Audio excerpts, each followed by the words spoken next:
after being charged with possession of tear gas canisters and a single rifle round found in his home.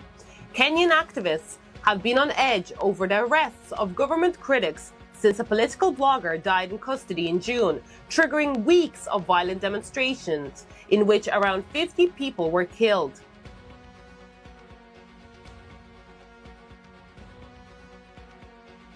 Greece revealed the boundaries of two planned marine parks in the Ionian and Aegean Seas, which Prime Minister Kyriakos Mitsotakis said will be the largest in the Mediterranean region. Athens wants to establish the parks for the protection of sea mammals and turtles in the Ionian Sea and for seabirds and seals in the Aegean this year. Mitsotakis said that it will help the country meet its global commitment to expand its marine protected areas to 30% of its waters by 2030. The planned Aegean Sea Park has previously stirred up tensions between Greece and its eastern neighbour Turkey, with the two countries at odds over a range of issues including maritime boundaries. Athens has assured that the park's boundaries are within Greece's territorial waters.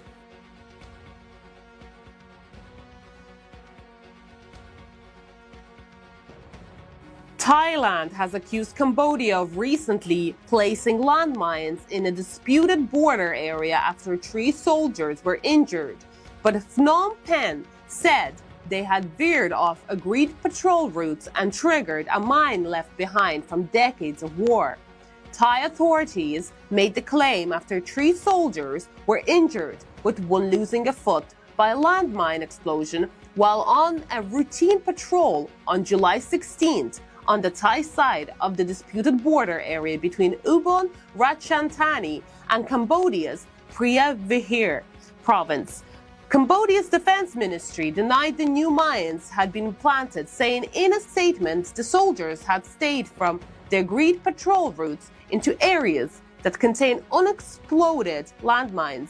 The country is littered with landmines laid during decades of war. Thailand's army said that 10 freshly laid Russian-made PMM-2 landmines, which are not used or stockpiled by Thailand, were found between July 18th and July 20th in areas near where the soldiers were injured.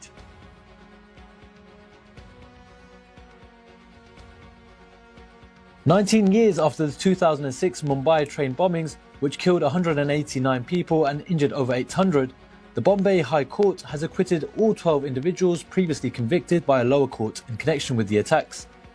In 2015, a trial court had found the 12 accused guilty, sentencing 5 to death and the remaining 7 to life imprisonment.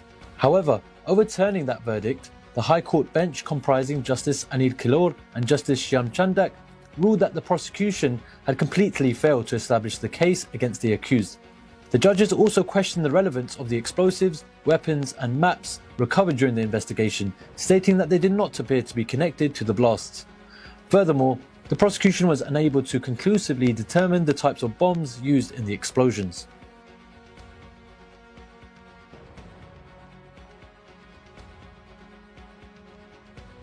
Three people have died and more than 500 others have been rescued after a ferry caught fire off the Indonesian island of Sulawesi, according to Indonesian Coast Guard. Passengers jumped overboard KM Barcelona 5 as it sailed from Melonguan port in Telud Islands district towards the city of Manado, the capital of North Sulawesi province, after the fire broke out.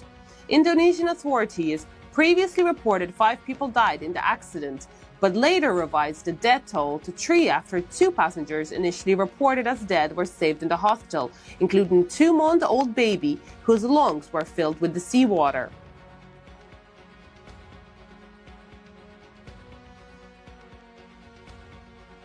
The underutilization of an oil pipeline between Iraq and Turkey is unfortunate, and Ankara wants a new and vibrant phase in the matter to benefit both parties and the region.